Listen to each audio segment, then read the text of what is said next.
Division is not a question here. Hindi ho pwede. Mabuti naman. Igalang niya ang batas. Sana lagi niyang ginagalang ang batas. Diba? Mula nang simula. Mga kabayan, nang gagalaiti sa galit ang ating mga kababayan dahil dito kay DOJ Secretary Boying Remulla. Ito ay matapos ilabas ng COA na si Remulla pala ang may pinakamataas na sweldo o highest paid sa gabinete ni Pangulong Bongbong Marcos Jr. na umabot ng 7.8 milyong piso noong nakaraang taon. Pero kabaligtaran ito sa naging sweldo ni BP Inday Sara na umabot lang ng 558,000 pesos kung saan ay pangalawa sa may pinakamababang natanggap na sahod noong nakaraang taon. Sabi ng ating mga kababayan, kaya pala todo papreskon at papugi sa media itong si Remulla noong kasagsagan ng issue o kaso kay dating Bucor Chief General Gerald Bantag at dating Congressman Arnie Teves Jr. kung saan ay hinusgahan na agad ni Remulla na guilty ang dalawang pinaghihinalaang akusado kahit wala pa namang nangyayaring pagdinig sa korte. Pero hanggang sa ngayon ay nananatili pa rin nagtatago ang dalawang di umano ay suspect at wala pang napaparusahan o nakukulong sa kabila ng kaliwat ka ng pagyayabang nitong si DOJ Secretary Boying Remulla na case closed na. Prove it, di ba? Wala naman eh. These are bare allegations of it. I don't wanna say anything. Well, up to him. His lawyers know better. He should ask his lawyers what he should do. Dahil dito komento ng ating mga kababayan na kung sino pa ang walang silbi, puro papog at pagsipsip sa administrasyon ni PBBM na wala namang naresolbang kaso ay siya pa ang may pinakamataas na sahod at bonus na galing sa pera ng taong bayan. Samantala umapi na naman sa publiko at mga senador itong vlogger na si Maharlika na siyang nagbigay ng daan para magkaroon ng investigasyon sa PDEA leak na kinasasangkutan ni Pangulong Bongbong Marcos Jr. at kilalang aktres na si Maricel Soriano. Sabi ni Maharlika, dapat maging mapagmasid o mapagmatyag tayo sa gagawing hearing sa Senado kung saan ay inaasahang dadalo sa pagdinig itong si Maricel Soriano. Okay, actually yun lang naman siguro yung mahahalagang pwede nating marinig. Kasi ano na yan, expected na yan na hindi aamin si Terry. Hindi siya aamin na oo, walang gano'n na aamin ako, oo, kami ay nagsinghot ni Marcos Jr. during that time. Baka ipagurgur din siya. Actually, I'm worried also sa buhay niya. At sa kalaman ng lahat, si Terry ay ex o jowa ng kapatid ni Lisa Araneta Marcos na si Martin Araneta na butlog o nang didilat din ang mata during that time. Dagdag pa ni Maharlika na hindi dapat maging hokus-pokus ang gagawing pagdinig sa Senado dahil isa si PBBM na sangkot sa isyu na gumagamit ng pulburon at dapat itong malaman ng taong bayan dahil nakasalalay dito ang kinabukasan ng bansa at milyon-milyong mga Pilipino. Ito'y usapin ng presidente nagpapatakbo sa inyong bangag at makasalalay ang mahigit 100 milyong Pilipino ang kinabukasan nyo dito sa bangag na presidente. Kaya para magpatunayan talaga dapat kung ako ang chairman ng committee na yan, lahat yan susuyurin ko. Kakalawitin ko silang lahat ng sangkot para maipalabas sa taong bayan na ito bang si Marcos Jr. ay fit to lead. Ano ang masasabi mo dito, kabayan? Magiging patas kaya ang pagdinig sa Senado at lalabas kaya ang katotohanan kung totoo man na sangkot itong si PBBM at Maricel Soriano sa PDEA leak na ikinalat nitong si Maharlika at dating PDEA agent na si Jonathan Morales.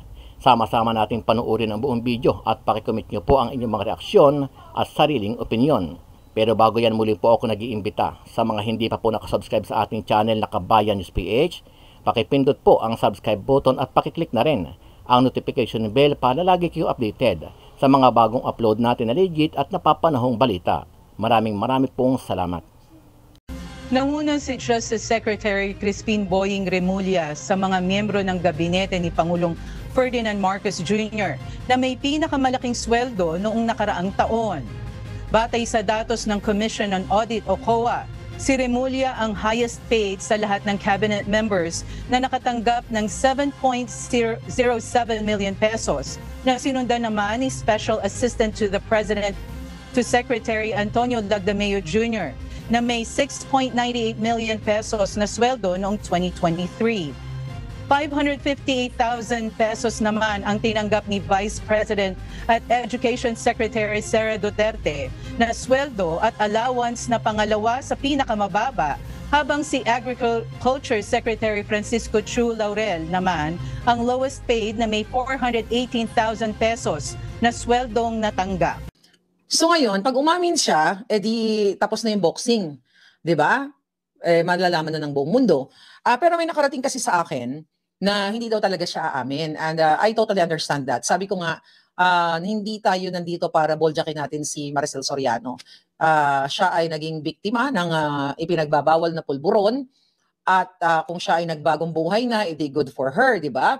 At kung meron naman siyang pananagutan sa mga pagkakamali niya in the past, kung ano man, or kung kung still applicable pa rin yung batas na sa ginawa nila noong 2012, kung ito sana ay natuloy, 'di ba? So yun ang tinitignan natin diyan.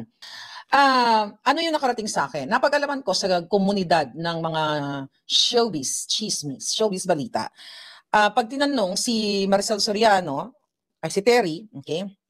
Pag tinanong siya, just in case na bakit ganun may slurred speech siya, something, ayon sa aking puting ahas, this is just possible na pwede niyang isagot. I'm not saying na ito yung confirm niyang sasabihin dito sa Senate hearing, alright, sa May 7.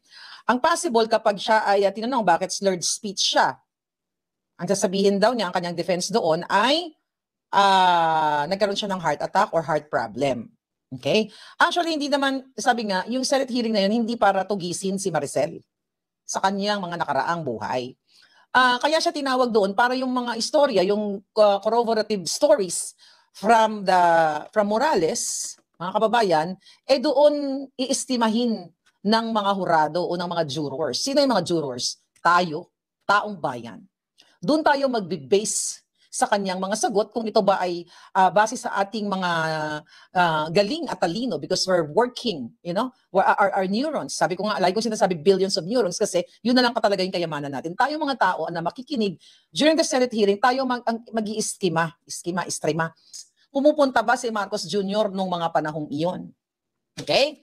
Actually, pwede pa nga yan na i-summon yung mga CCTV kung meron. Di ba? Sisuman yung CCTV kasi ito'y usapin ng presidenteng nagpapatakbo sa inyong bangag at makasalalay ang mahigit 100 milyong Pilipino ang kinabukasan nyo dito sa bangag na presidente. Kaya para matpatunayan talaga dapat, kung ako ang chairman ng committee na yan, lahat yan susuyurin ko. Kakalawitin ko silang lahat ng sangkot para maipalabas sa taong bayan na ito bang si Marcos Jr. ay fit to lead. Which hindi naman siya leader kasi si Lisa Fair naman ang talagang nangangamay o nagmamaniobra, kaya nagkawindang-windang ang bayan ninyo, ang bayan natin. Isa yan sa mga katanungan. Kung pwede nga lang yung mga housekeepers o housemaid during the time, pwede rin ipatawag yan. Kasi sila yung CCTV na direkta na nakikita nila kung sino yung in and out doon sa bahay na yon. So definitely ang mga housekeepers, they are mga 18, 19 years old during the time. So ngayon, ilan na yon? 18, 19, 10 years ago, 28 years old na siguro yung mga yan. If they're still around, okay? Tignan yung logbook. Okay, actually yun lang naman siguro yung mahahalagang pwede nating marinig. Kasi ano na yan, expected na yan na hindi aamin si Terry. Hindi siya aamin na oo, walang gano'n na aamin ako, oo, kami ay nagsinghot ni Marcos Jr. during that time. Baka ipagurgur din siya. Actually, I'm worried also sa buhay niya. At sa kalaman ng lahat, si Terry ay ex o jowa ng kapatid ni Lisa Araneta Marcos na si Martin Araneta na butlog o nang didilat din ang mata during that time. May pinost dyan na mga sila Sasa at sila Pebbles Talakera tungkol doon sa mga pictures ni Kuting doon sa isang restaurant na parang may hawak na parang pulburon. So, but, isa lamang yun sa mga sinisilip ng mga netizen. So, yun ang nakikita natin doon kay Maricel. Na pwede, anong gusto niyo mga tanong, ha? Anong gusto niyo mga tanong kay Maria? Basahin ko, baka meron dyan mga bonggang-bonggang mga katanungan. So, ididinay yan, sabi ni Iva Judy Q. Ididinay yan. Sabi ni Orlando Macabus, nagurgur na ang logbook. Sana matrace yung mga kasambahay na iyon. Baka nga may pictures or video, but you'll never know. Sabi ko, nasa exciting part na tayo. Okay? Sabi ni Bing's Vlog, attend pero hindi aarte lang daw kasi artista. Okay, expected na natin yan, mga pabalangga. So, nakakaduda ang bilis niya pumayag, kaya baka i-deny niya yan. Oo, expected yun na yan, i-deny talaga yan. Okay? Pag di umamin, ilabas na yung video. Yun nga yung kinakabahan sila. Kasi anytime, baka may lumabas dito sa vlog natin, I don't know, I'm not sure. Kasi everyday is unpredictable. Unpredictable ang daming mga resource person ko na nagme-message talaga sa akin at mawiwindang kayo kung gaano kalupit ang involvement dito ni Liza Marcos. Okay, punta tayo kay Ochoa. Okay, si Ochoa, dating executive secretary ni Marcos, ni Noynoy, okay, na business partner ni Liza or law firm, kapartner sa kanyang law firm together with Serapio. Okay? At binanggit nga ni Jonathan Morales, ni PIDEA agent din, Jonathan Morales, na si Ochoa ang isa sa na-confirm niya based dun sa aking revelasyon in the past na si Ochoa talaga ang nagpatigil nito. At kung natatandaan ninyo, sabi ni Mr. Morales, parang na tinanggal siya doon sa pwesto niya as agent during that time. 'Di ba? Na parang pinagdusahan niya nga yung pagsabi niya ng totoo or kumbaga dahil lang sa nahawakan niya yung trabahong yun. When I say trabaho, yung case na yun kay Marcos Jr. na isang addictus benedictus, tinanggal siya sa trabaho. So anong i-expect natin kay Senator Bato at sa iba pang mga senator na itatanong dito kay Ochoa? Okay? Number 1, paano at bakit mo pinatigil ang operation? Sino ang kasabwat mo? But siyempre, expect natin i-deny kasi si Ochoa nandyan sa screening committee. Nandyan kay Liza recently, nung April 29, meron silang mga pictures. Si Paquito Ochoa with Liza na nakangiti na mukha talagang demonita na isang salot sa lipunan kasama ang mga dilawan. Kaya nga, nakakatawa yung mga Marcos loyalist na nanatili dito kay Marcos na kayo'y sigaw ng sigaw dati na no dilawan, diretso sa inodoro, pero tinotolerate nyo ang ginagawa ni Liza ni Marcos Jr. na yung mga minura nyo dati, yung galit na galit kayo ng mga dilawan, katulad nila Ochoa, katulad nila De Lima, ay kakampi nyo na. See that? Gaano, nilunok nyo na inyong mga, wala kayong integridad, kredibilidad, inyong prinsipyo, nilamon na kayo ng sistema. Dahil yung utak nyo, baka nasunog, nabangag na rin, katulad ni Marcos Jr. Imagine, sigaw kayo ng sigaw, na diretso sa inodoro, ayan, si Trillanes, una ko in-expose last year na ginagamit ni Liza para gipitin si Duterte at si Sara Duterte dito sa ICC na yan, di ba? Recently, nagpalabas sila, arestuhin na raw si Duterte. I don't know kung gaano ka totoo yan. Pero alam naman natin na pang-cover up yan. Pang-cover up ni Liza at ni Marcos dito sa issue ng pulburon para maligaw tayo. Pero sa channel natin, no, we are focused kay Marcos Jr. Hindi natin bibigyan ng masyadong time yung mga yan. But kailangan na natin banggitin dito dahil nga gusto nilang i-cover up. Balik tayo kay Ochoa, mga palangga. So, ano yung mga katanungan dapat ng mga senador o ni Senator Bato? Sana talagang pagandaan to ni Senator Bato at ng kanyang mga assistant, mga staff. Pagandaan nyo ito kasi usapin ito. Sabi ko nga, nagalit man si Senator Bato sa akin. Basta nangina ako ng pasensya nung nag-text ako. I'll try my best na hindi na ako magpo-post. I'll try my best. Pero hindi ako mangangako sa inyo, excuse me, na hindi ako magpo-post during the hearing. Siyempre kalayaan ko doon. Sabi ko, tayo yung mga hurado. Tayo ay mga, parang nasa jury tayo. Tayo ang mga tagapakinig. Okay? Tayo mga jurors, taga-salansan, taga-absorb. Kung ito may mga witness na ito nagsasabi ng katotohanan based on the demeanor, based on sa the way they answer the question. Kung ito ba ay tuloy-tuloy silang kumbaga, hindi sila nauutal katulad ni Francia. Hindi sila nag-iisip pa o binubulungan pa kanilang mga abogado or ini-interrupt. Okay? Pag sila ay nagsasalita during the Senate hearing. Okay. So kung ako ang nandoon, tatanungin ko si Morales. Morales, sinasabi mo na pinatigil ito ni Paquito Ochoa, then Executive Secretary ni Noynoy. Baka naman gawa-gawa mo lang yan, Morales. Kasi yun yung inaano sa kanya, binabato sa kanya, kinaka-character assassinate na siya eh. Ito nga, itong mga kongresista, di ba?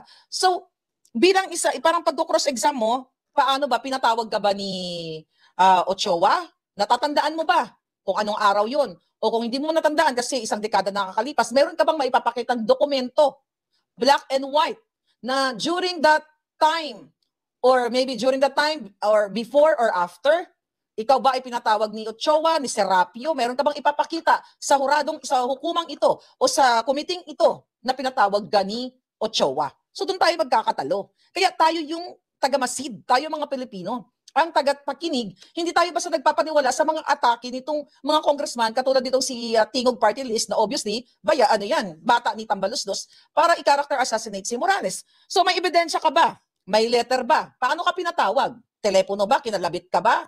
Sinapak ka ba or something? Dinibdiban ka ba katulad ng ginawa nila? So, saan? When? Wow. Di ba? What? Okay, what? Papaano? Okay? O what? Ano nangyari? Okay? Bago ito pinatigil itong operation sa pag-raid kay Marcos Jr. Okay? Sabi ko nga, when? Kailan? Ito ba ay after niyang the next day ba? March 12, 13, 14, 15? O ano bang date